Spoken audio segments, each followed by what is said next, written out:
everybody. Thank you so much for joining us. I am a principal broker at Best Real Estate Company. My name is Kay Thompson, and I have with me another fabulous best broker, Miss Shanita Johnson. As you know, we are Hello. sidekicks on this podcast, and we are bringing you the latest episode of the Best Real Estate Company's Friday Focus. And I promise you guys, this episode will just be a few minutes. We have had such an impactful summer, I feel. Well, summer is still going on. We have maybe 30 something days left, maybe Yes. in summer. And as professionals, our industry has, um, in my opinion, really not gone through a lot, but it has had the few changes that we have had such an impact on us as a whole in terms of getting ready for, you know, using different forms and forms of different verbiage, being able to figure out how to explain these changes to our clients and so forth and so on. So let me tell you, first off, we are not going to bore you with that today. I think we have kind of beaten the horse until it's dead. I think between our podcasts that we've been doing, most recently in the last few months, and all of the information that's been disseminated from NAR and our state and local boards, we have enough information to be able to handle ourselves adequately and within the confines of the NAR rules and the law. So we're not talking about any of that. This is officially me saying there will be no more discussions about that unless something else changes that uproots our buckets again, I should say.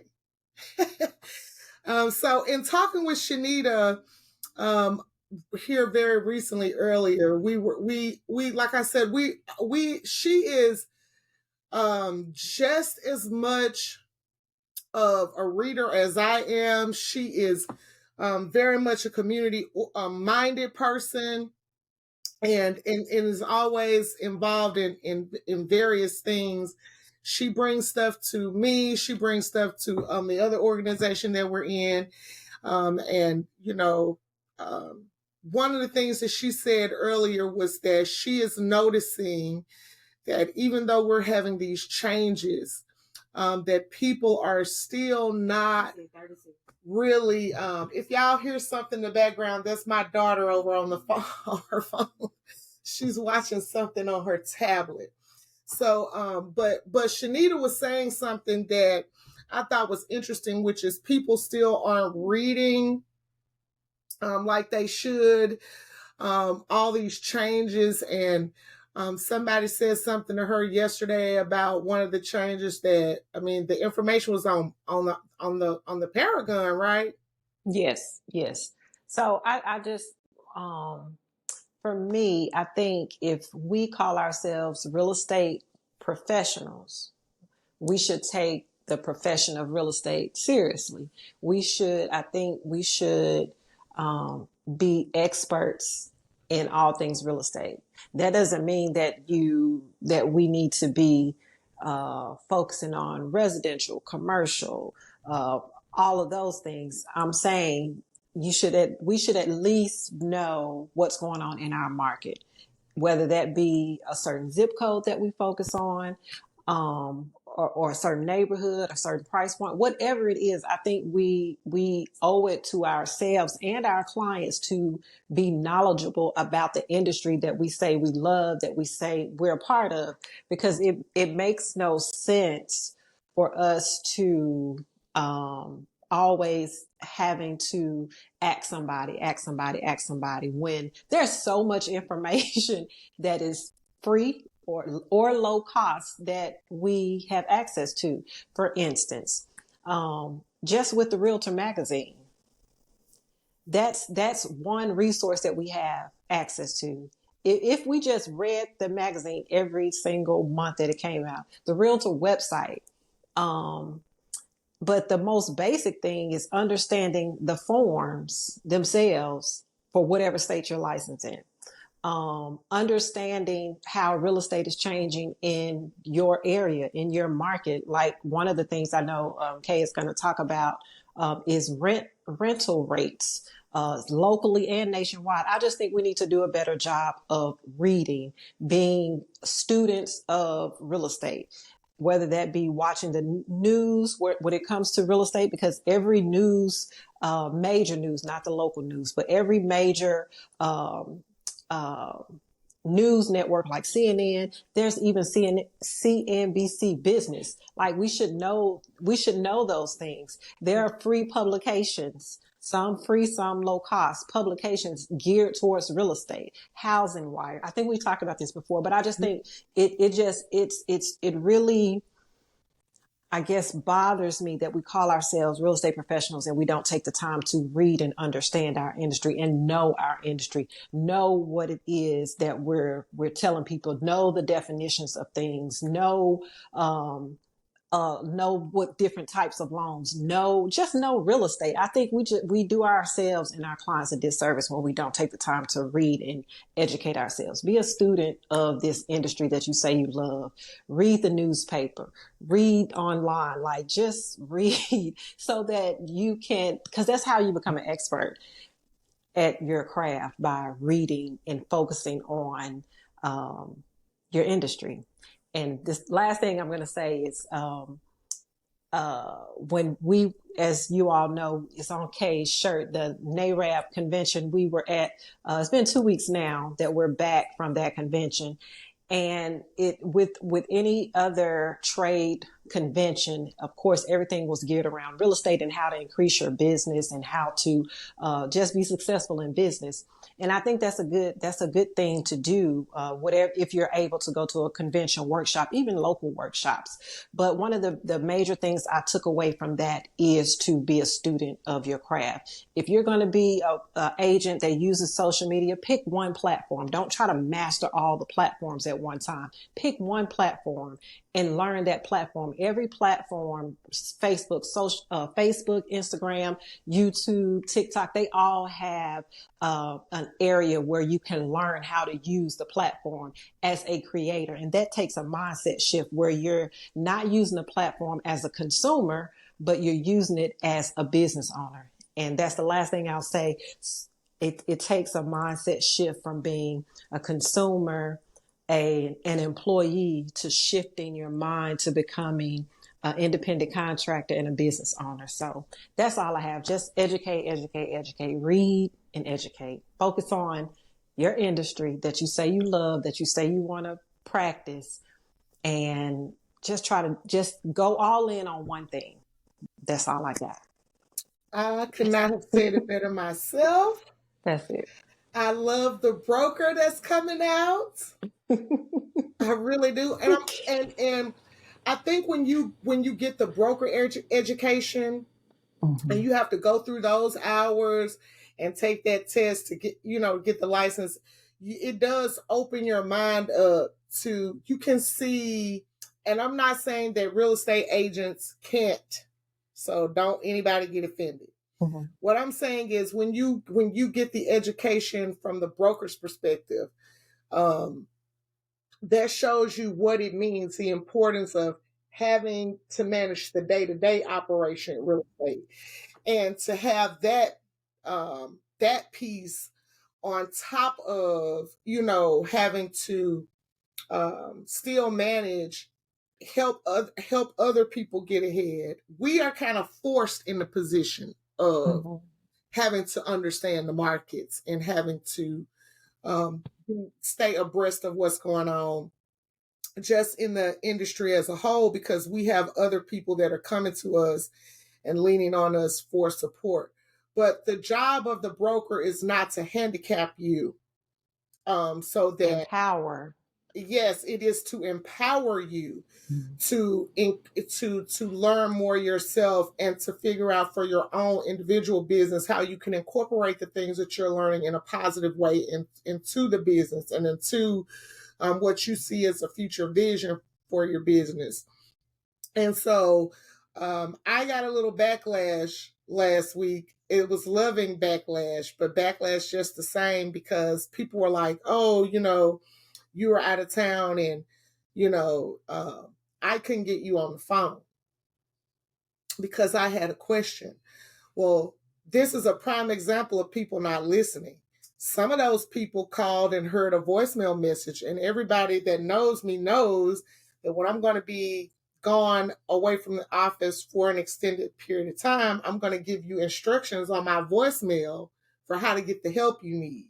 But a lot of people, we won't even take the few seconds to listen to a voicemail or to read an email, like an out of office email maybe, that gives you instructions on how to move forward and get your problem solved.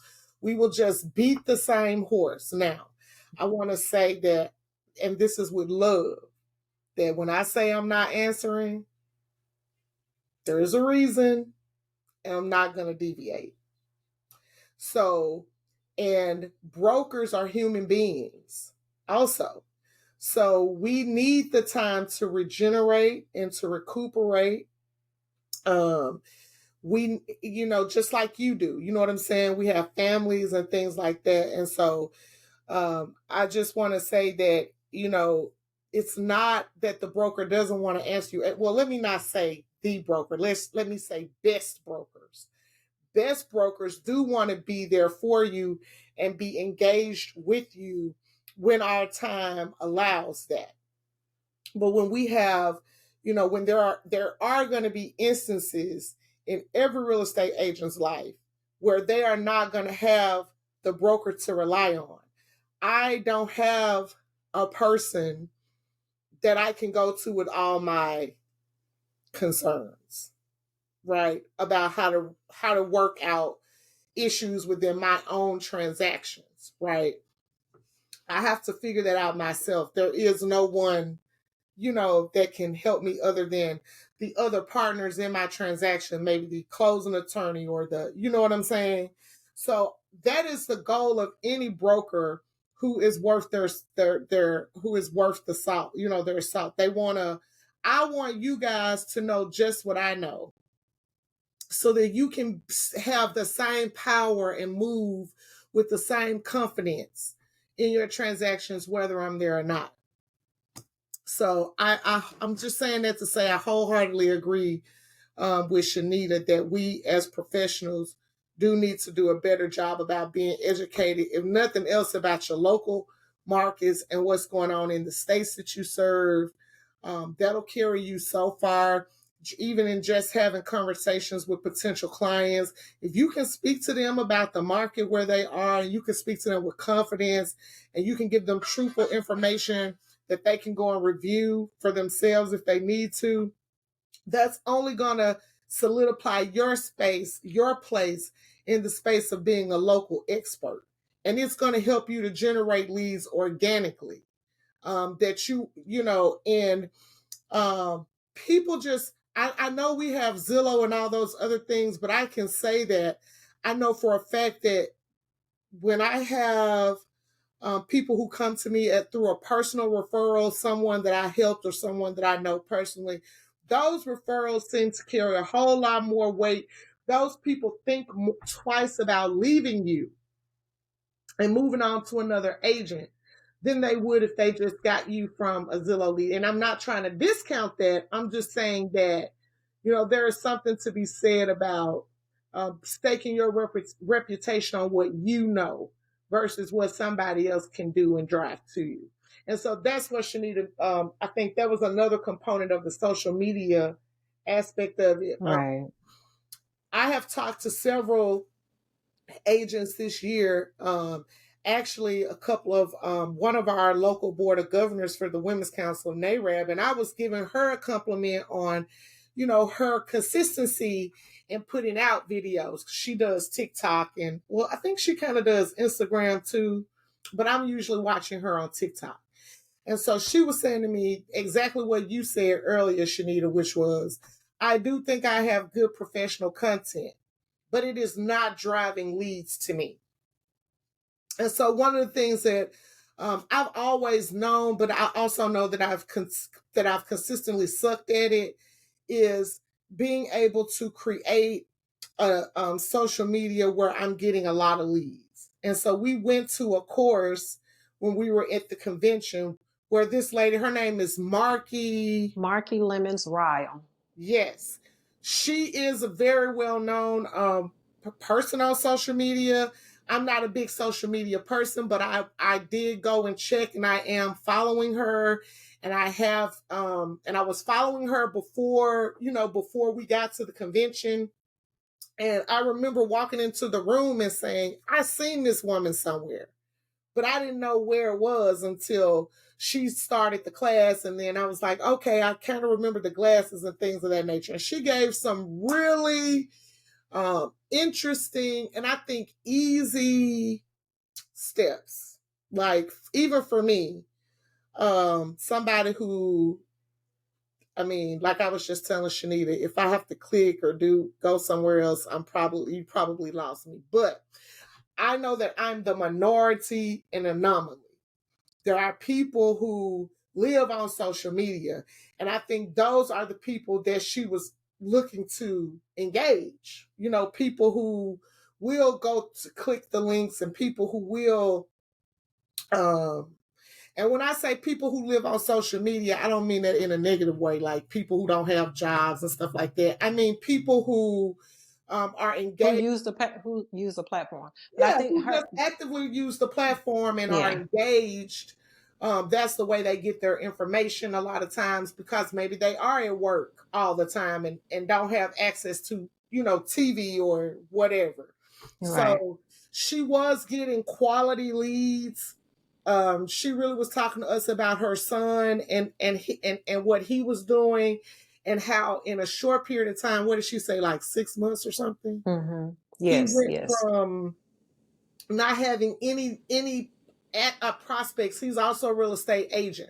Mm-hmm. So he went from not having any prospects to having lists on top of lists on top of lists of people. And the stuff that they were telling us to do, it really wasn't hard. It really wasn't complicated, not even for me, someone who kind of detests that stuff.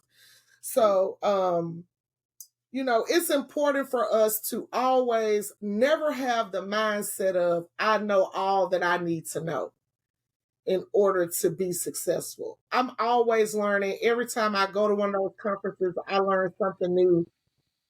And like Shanita said, even being engaged on a local level, we have so many talented people in the real estate industry here local that teach this kind of stuff. And they invite us to it. They do.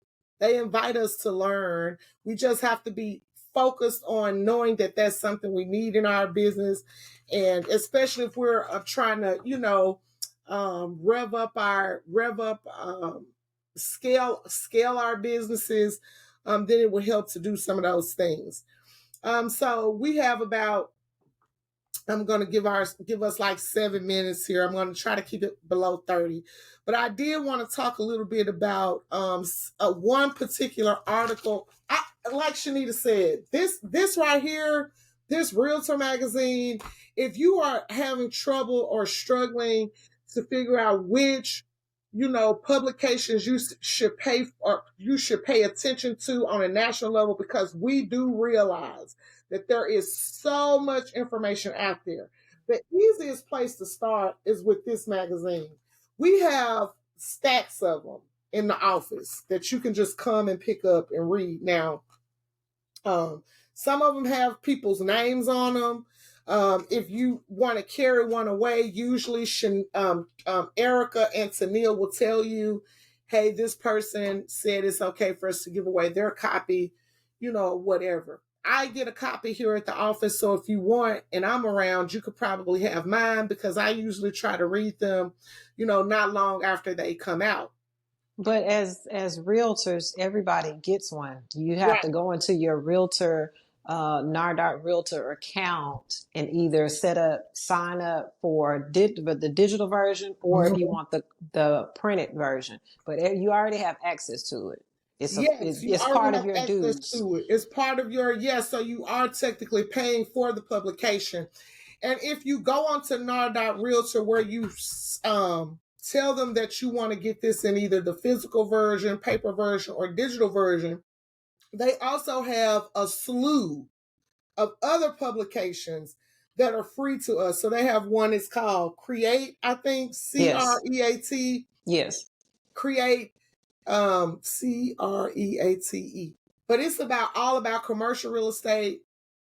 They have daily updates that you can subscribe to straight to your email. They have weekly updates that you can subscribe to, so you can get information and have it readily available at all times at your fingertips. And so the thing that I want to focus on from here is just one article. It's actually on page 7, or that's where it starts. Pages 6 and 7. Both talk about trends, but the one that I want to focus on is this one over here. And it's just saying how the powers that be at NAR, mainly Mr. Lawrence, I can never say his name right, Lawrence Yun or Lawrence Yun. Mm-hmm. He is the president of NAR currently, he's not the president. He's the chief, economist, financial guy, and he's basically saying that real estate investors have done very well in the recent years. And I'm not going to go into all these numbers because I want you to read them. But basically, he's saying that now is probably going to be a good time for investors to unload some of their properties because the rental market is slowing down. The pricing for rentals, especially in some of our most desired areas, that the rents have outgrown what people's affordability is. And so we have rental properties that are staying on the market longer, looking for long-term renters. And usually, with our up and coming generations, the ones who are coming into adulthood, I remember when I became, let me say this, I left high school and had an apartment. I was able to, because I was 18 when I graduated. I didn't leave as a child, y'all, like underage. But what I'm saying is it was very easy and affordable for me to do that. And there is a stark difference now because young people who are 18, 19, 20, they may not be able to do that. A lot of them are not because of, a lot of reasons. It's just not affordable. And it's not all, it's not their fault. And so this is just telling, this particular article is giving you some information about affordability and supply in terms of how much rental housing there is and how much, and then how much the market has depressed in the most recent years. So I think it's something that we want to take a look at because number one, those people can be potential buyers for us. I do know that I heard in the economic news that they're expecting up to 0.5 percentage point of a decrease in the interest rates. They're supposed to start dropping in September. I kind of figured that was going to happen because it's an election year. And if anybody knows anything about election cycles, things tend to get a little bit better in certain areas because people want to get elected. Right. So this is a good time for us to be seasoned on that as agents and, helping these people get to the point where they can buy. And maybe it starts at this point with us having a little bit more optimism about where the market is headed. We can get people off the sidelines by being optimistic about the things that we think could potentially come. A lot of people in their mind, they may think, well, 0.5 percentage point isn't a lot, but that could mean the difference between home ownership or not for a lot of people.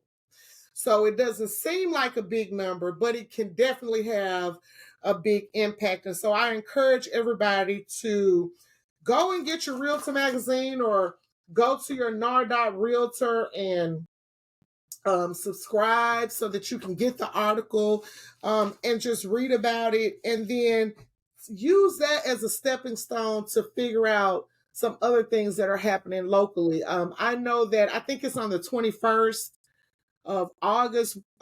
We got information about the city doing having like a public forum on blight. Yes, yes. At City Hall. It's on the 21st at 2 p.m. Right. So there is an initiative for us to kind of curb some of that. Some of that could be developed into, affordable housing. And so just knowing what's going on, like Shanita said, is just that can work so many wonders on so many levels for you. Make sure you take a look at that. There is also a follow-up article in here that talks about what realtors are doing to tackle the affordability challenge. So that's going to be your your NAR at the highest levels, your RPAC and all of that. And housing a workforce. So here's another article, which I didn't get a chance to read this one, but I know it ties into the first article that I told you about, because I did read that one. And it told you to look at this one. And so it's saying whether you use workforce attainable or another term for it, it's housing that is affordable to essential workers. And it's telling you how the essential workers, housing for them remains in short supply. So when I think essential worker, I'm thinking the nurse, the doctor. But I'm also thinking about people who are like CNAs, and they may not be at the highest income rungs, but they are working in the health industry. Like, that's the first thing that comes to mind. And we need healthy people and we need people who have stable housing where they can get the sleep and the nourishment they need for their own bodies, so that they can continue to care for us in a hospital setting or whatever it may be. So they're talking about different programs and services that they're trying to offer for people who are in these type of jobs, what they call essential jobs, and how they plan to, help make a positive impact on that. So that's really all I had. I want to encourage you guys to be diligent about reading and understanding what's happening. I wanted to share that I think now that we're over the hump, so what's happening to us in terms of these forms is happening. We might as well stop griping about it. If we are, it is the law of the land now. Let's just move on and try to have good business going forward, and try to affect positive change in these areas for these people. So I'm saying I'm optimistic about what's coming, because I know that there's going to be some sort of decrease in interest rates. I know that there are several major organizations and people who we would consider power players that are working on the challenge of this shortage as it relates to affordable and decent housing. And we just have to make sure that we're holding them accountable, while finding the best products for our clients that we can find as it relates to housing. Do you have anything else you want to add, Miss Shanita? I do, and I didn't talk to you about this before, but what I did mention it a little bit once before. But anyway, so of course this is going out to everybody, but it's specifically for best agents. So if you are wanting to do any kind of training, whether it be sales training, social media training, any training. I want to be very specific, right? If you want to do any kind of training, email Broker K these 3 words: real estate mastery. That's it. Nothing else. Real estate mastery. That's the only thing. Email that to her if you want to do some training. Any of those trainings that I mentioned. If you email any more than those 3 words, then I know you didn't pay attention. Right. So So if you want to do negotiation training, which we talked about, sales training, social media training, forms, any of those things, send an email to Kay. Real estate mastery. Mastery. 3 words. That's all I got.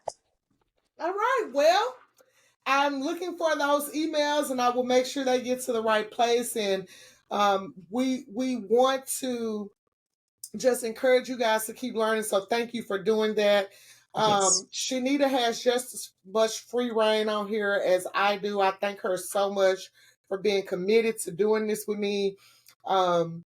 And for us to being able to carry on a tradition that was started, that I think I kind of bombarded my way into, but it turned out to be a great thing. Again, we always appreciate the comments that we get. Make sure that if you guys have any questions or concerns this week going forward about things that you hear in terms of these changes, that you reach out to the proper broker for your answer, because like I said in the previous podcast, the brokers who are in charge of the respective areas are going to have the most relevant information about those changes. And so I don't always have to be the first call, even though I love all of you. I just want you to get the information that you can get that's right, and get it as fast as possible. And with that being said, I would like to thank you once again for continuing to be my sidekick, Miss Shanita. And I'm sorry you didn't get as much rest as you wanted after we came back from all activity. I'm still a little tired myself, but hey, we got to push on for the people. Absolutely. So we will see you guys next week, and we are hoping to inspire you and to hear maybe towards the end of the year how these podcasts impacted your business. I would love to do a show on that. So take care, everybody, and we'll see you later. Bye. Happy weekend.